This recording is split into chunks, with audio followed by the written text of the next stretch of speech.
Hi, I'm Matalai and welcome to Guitardomness, your online resource for guitar and musician techniques. Today's session I'm going to be looking at taking that percussive strumming technique, the bluegrass chop I introduced in one of my previous videos, and introduce to you a drum kit sound, or beat strumming. The effect is this.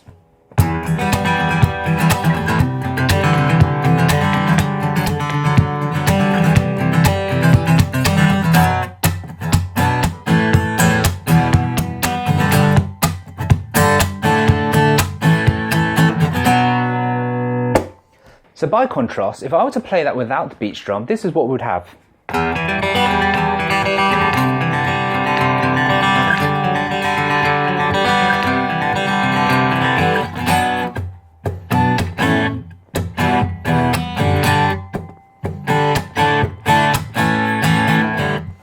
So the reason why I developed the technique was because I love playing acoustic guitar in live sessions, and certainly there's lots of great guitarists out there. I'm going to have a bunch of links below this video who do amazing things just using their fingertips, and certainly one of my most popular YouTube videos has been the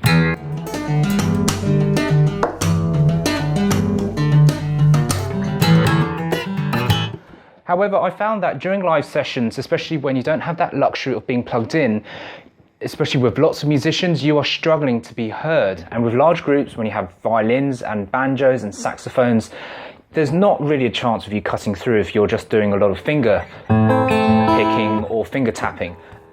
You need the volume through the pick, as opposed to...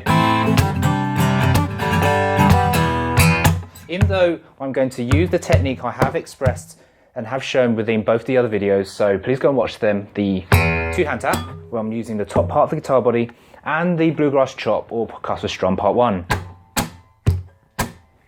So let's break the technique down.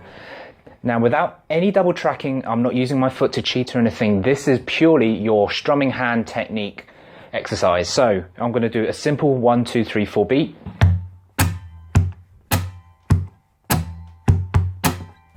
And I'm going to break down the movement, and the main movement is really to get that kick drum sound. So the simple one is the kick drum sound on its own, again using the top part of the body, and you're just literally dipping down in that kind of motion, landing on that part of your wrist.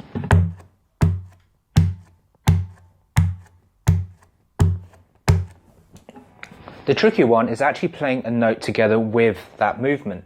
Now when you're slapping, it was quite easy to do because you're naturally moving down. However, when you're strumming, your motions are actually more up and down. So in order to do the downward stroke, you're actually going to flick. So instead of just doing a downward motion like that, you're going to flick across.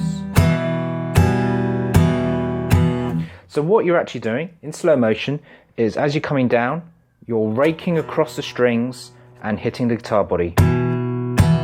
And I've found the best way to get the best sound is to try and bounce that. So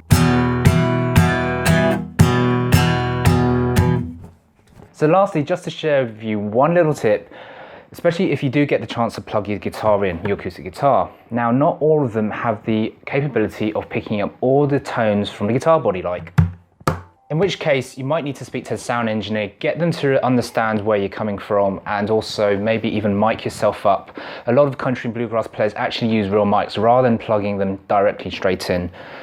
And that's pretty much it. So like I broke down with the other two-hand tap and the other percussive strum technique, it's all about figuring out where in your strumming pattern you can fit these tones in.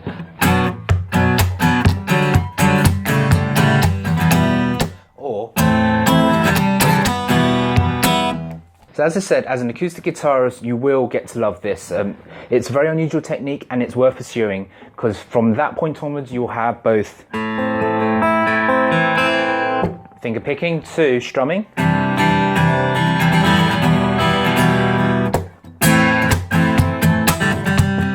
beat strumming.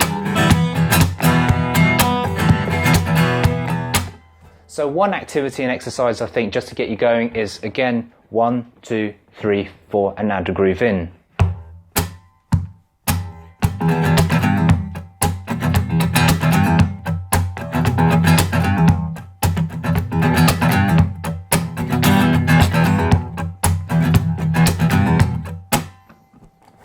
which case I hope you enjoyed that. Please take the time to get used to the technique. It's well worth it.